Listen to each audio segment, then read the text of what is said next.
is that I don't think we should be actually spending very much energy at all worrying about converting Trumpers. This feeling is totally valid. I know, I've been there.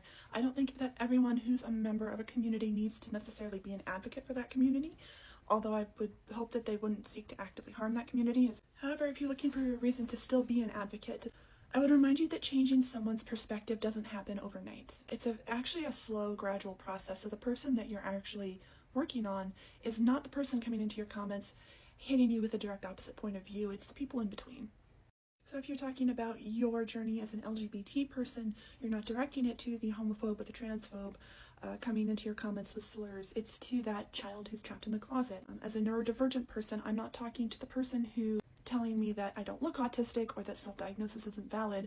I'm talking to the masked teenager who is struggling with suicidal ideation and doesn't understand themselves or the world around them. And to provide the evidence, look at my own story of being transformed from a conservative, Christian, Republican, all the way around to being a liberal Democrat.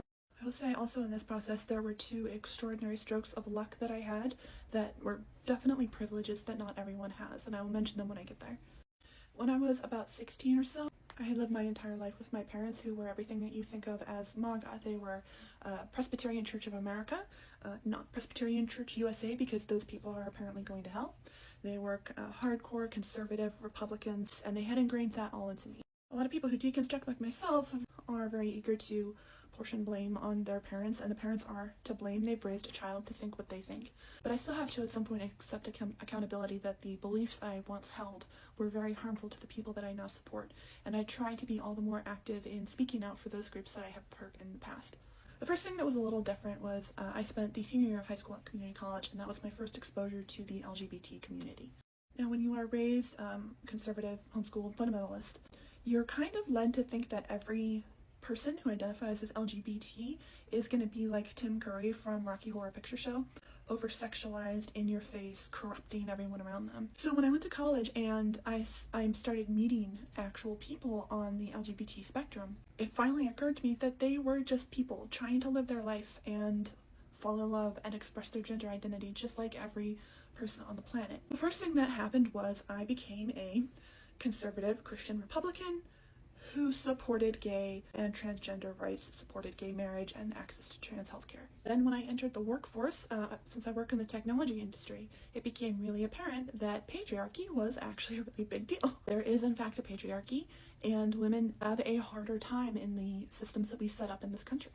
Now, here was my first stroke of luck. I didn't realize it at the time, but I was neurodivergent, which includes hyperempathy. So when I realized that everything I'd heard about the oppression of women was true, it was really easy for me to then turn around and say, oh, maybe the oppression of Black people is also true. Maybe the oppression of Indigenous people that I've heard about is true. I realized that that is a huge privilege, accidentally brought on by my masked neurodiversity, but this seems to be a very hard gap for people to jump over. The bear trend on TikTok, when women were coming together and said, oh, we would rather face a bear in the forest than a man, then Black women turned around and said, well, if we're getting a new coworker, we'd rather have it be a white man than a white woman. Women will turn around and stab us in the back.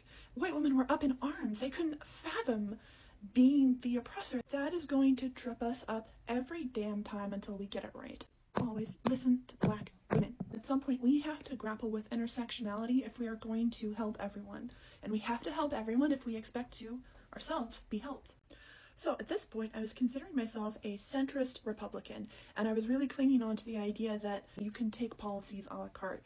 I think of that as a very delusional stance now. For some ideas, I remember a moment of clarity, like sitting in traffic, looking at the exhaust fumes from a car and realizing that climate change was actually a really big issue. And for others, I can't pinpoint a specific moment when it changed, but over time, I know that it did. At this point, I was registered Republican, considered myself a centrist. I had followed the traditional path of purity culture. I had found a man, I had married him entirely too young. We were both 20 years old. He also started to question things and deconstruct and transform throughout our marriage. And to this day, I will never stop being blown away. He was raised with all the privileges as a straight white man, and he gave that all up because he cared more about being a good person.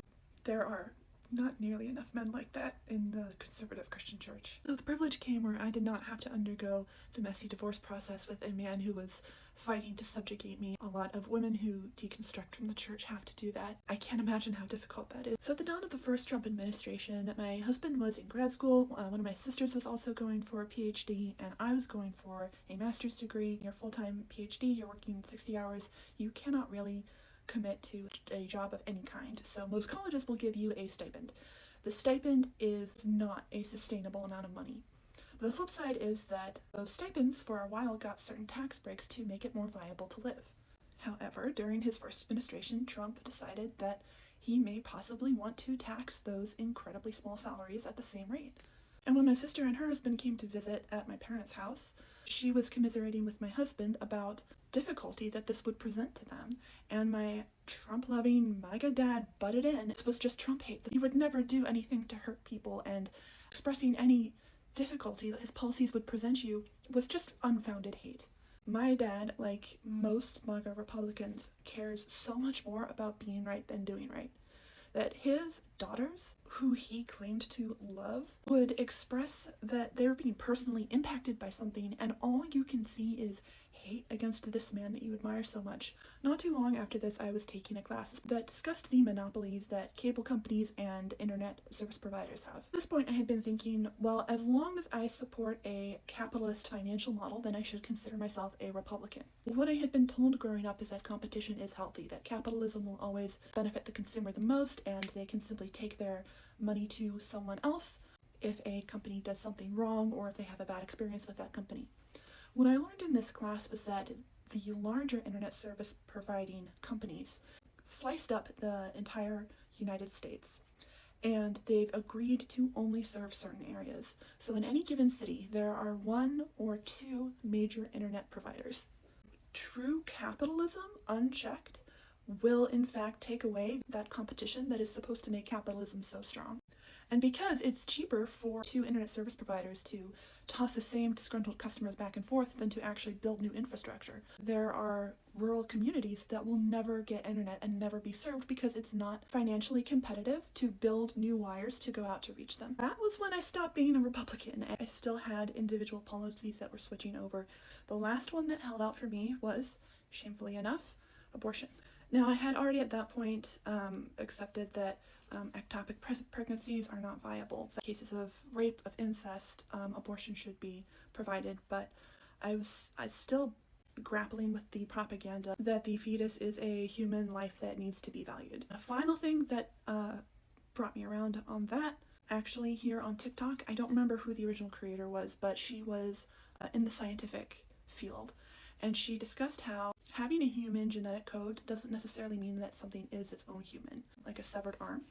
It consists of human genetic material, but no one would argue that that is a human. And a heart transplant, if you give someone's heart, who has passed away, to a person who needs a heart, it will still have the other person's genetic code, but it's pumping inside the new person, so it can only be argued for as their heart.